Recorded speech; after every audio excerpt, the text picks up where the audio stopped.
ಈಗ ಬೆಳಗಾವಿ ಜಿಲ್ಲೆ ಸ್ಟೋರಿ ನೋಡೋಣ. ನೋಡಿ, ಕಾಲ ಬದಲಾದಂತೆ ಜೊತೆಗೆ ಆ ಜೀವನದ ಶೈಲಿಯೂ ಬದಲಾದಂತೆ ಚಿಕ್ಕ ವಯಸ್ಸಲ್ಲೆಲ್ಲ ಹುಡುಗರು ಲವ್ ಮಾಡೋದಕ್ಕೆ ಇಳಿದು ಬಿಡ್ತಾರೆ. ಹಿಂಗೆ ಬಾಲಕಿಯ ಲವ್ ಕಹಾನಿ ಹೊಡೆದಾಟಕ್ಕೆ ಹೋಗಿದೆ ಬೆಳಗಾವಿಲೊಂದು ಬಾಲಕಿಯ ಲವ್ ಕಹಾನಿ. ಒಂದೇ ಬಾಲಕಿಯ ಹಿಂದೆ ಇಬ್ಬಿಬ್ರು ಯುವಕರು ಬಿದ್ದಿದ್ದಾರೆ. ತನ್ನ ಲವ್ವರ್ಗಾಗಿ ಗಲಾಟೆ ಮಾಡಿ ಚಾಕು ಇರಿದುಬಿಟ್ಟು 4 ಜನಕ್ಕೆ ಗಾಯ ಆಗಿದೆ. ಅಪ್ರಾಪ್ತೆಯ ಪ್ರೀತಿಯಲ್ಲಿ ಬಿದ್ದಿದ್ದಂತಹ ಯುವಕರ ಮಧ್ಯೆ ಆಗಿರೋ ಗಲಾಟೆ ಇದು. ಬೆಳಗಾವಿಯ ಎಪಿಎಂಸಿ ಠಾಣಾ ವ್ಯಾಪ್ತಿಯಲ್ಲಾಗಿರೋ ಘಟನೆ. ಅಪ್ರಾಪ್ತ ಬಾಲಕಿಯನ್ನ ಇಬ್ಬರು ಯುವಕರು ಪ್ರೀತಿ ಮಾಡ್ತಾ ಇದ್ರು.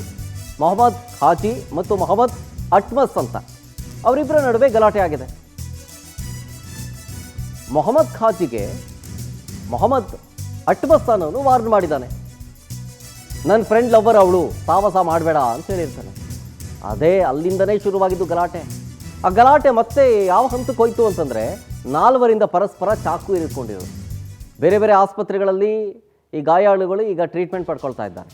ಬೆಳಗಾವಿ ಎಪಿಎಂಸಿ ಠಾಣೆಯಲ್ಲಿ ಕೊಲೆ ಕೇಸ್ ದಾಖಲಾಗಿದೆ. Attempt murder case. ಅಪ್ರಾಪ್ತ ಪ್ರೀತಿಯಲ್ಲಿ ಬಿದ್ದಂಥ ಯುವಕರ ಮಧ್ಯೆ ಆಗಿರೋ ಗಲಾಟೆ ನೋಡಿ ಯಾವ ಹಂತಕ್ಕೆ ತಂದಿದೆ ಅಂತ.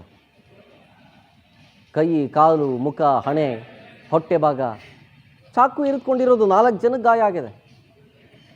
ಡೀಟೇಲ್ಸ್ ಕೊಡ್ತಾರೆ ಇದ್ರ ಬಗ್ಗೆ ನಮ್ಮ ಪ್ರತಿನಿಧಿ ಮಂಜುನಾಥ್ ಫೋನ್ ಸಂಪರ್ಕದಲ್ಲಿ. ಮಂಜುನಾಥ್, ಇದು ಲವ್ ಮಾಡೋ ಏಜ್ ಅಲ್ವೇ ಅಲ್ಲ. ಅದರಲ್ಲೂ ಲವ್ ಮಾಡಿದ್ರೂ ಕೂಡ ಚಾಕು ಇರಿಯೋ ಮಟ್ಟಕ್ಕೆ ಹೋಗ್ತಾರೆ ಅಂತಂತಂದರೆ ಅವರ ಮನಸ್ಥಿತಿ ಎಂಥದ್ದು ಅಂತ ಪ್ರಶ್ನೆ ಮಾಡಬೇಕಾಗತ್ತೆ. ಜೊತೆಗೆ ಈಗ ಗಾಯಗೊಂಡಿರೋ ಯುವಕರ ಪರಿಸ್ಥಿತಿ ಹೆಂಗಿದೆ ಅಂತ. ಏನು ಒಂದು 18 ಇನ್ನೂ ಇವ್ರಿಗೆ 18 ತುಂಬಿಲ್ಲ ಅಂತ ವಯಸ್ಸಿನಲ್ಲಿ ಇವರು ಲವ್ಗೆ ಬಿದ್ದು ತಮ್ಮ ನಡುವೆ ಚಾಕು ಇರಿದ ಘಟನೆ ಬೆಳಗಾವಿ ನಗರದ ಅನ್ನಪೂರ್ಣವಾಡಿಯ ರಾಯಲ್ ಸ್ಕೂಲ್ ಬಳಿ ನಡೆದಿದೆ.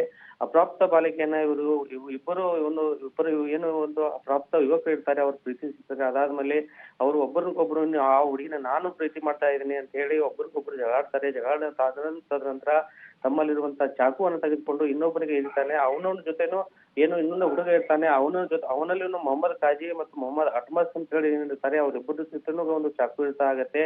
ಅದಾದ ನಂತರ ಬೆಳಗಾವಿ ಮಾಳಮಾರುತಿ ಪೊಲೀಸ್ ಸ್ಟೇಷನ್ ನಲ್ಲಿ ಪ್ರಕರಣ ದಾಖಲಿಸಿದಂತ ಪೊಲೀಸರು ಈಗ ಏನು ಜೂರಿ ಇರ್ತಕ್ಕಂಥ 4 ಜನ ಇರ್ತಾರೆ. ಬೆಳಗಾವಿಯ ಇಬ್ಬರು ಖಾಸಗಿ ಆಸ್ಪತ್ರೆಗೆ ದಾಖಲಾದರೆ ಬೆಳಗಾವಿ ಹೀಗೆ ಬಿಮ್ಸ್ ಆಸ್ಪತ್ರೆಯಲ್ಲಿ ಇಬ್ಬರು ದಾಖಲಾಗಿದ್ದಾರೆ. ಈಗಾಗಲೇ ಪ್ರಕರಣ ದಾಖಲಿಸಿದಂತ ಬೆಳಗಾವಿ ಪೊಲೀಸರು ಆ ಒಂದು ಪ್ರಕರಣದ ಬೆನ್ನ ಹತ್ತಿ ಯಾವ ತರನಾಗಿ ಇದು ಚಾಕು ಇರ್ತಾ ಆಯ್ತು, ಆ ಯುವತಿಯ ಏನೋ ಅಪ್ರಾಪ್ತ ಬಾಲಿಕೆಗೆ ಒಂದು ಪ್ರೀತಿಯಲ್ಲಿ ಬಿದ್ದಂತ ಒಂದು ವಿಷಯಕ್ಕಾಗಿ ಏನಾದ್ರೂ ಈ ಒಂದು ಘಟನೆ ನಡೆದಿತ್ತಾ ಅಥವಾ ಬೇರೆ ವಿಷಯಕ್ಕೆ ನಡೆದಿತ್ತಾ ಅಂತ ಹೇಳಿ ತನಿಖೆಯನ್ನು ಕೈಗೊಂಡಿದ್ದಾರೆ. ಶರತ್, ಥ್ಯಾಂಕ್ ಯು ಮಂಜುನಾಥ್ ಡೀಟೇಲ್ಸ್ಗಾಗಿ.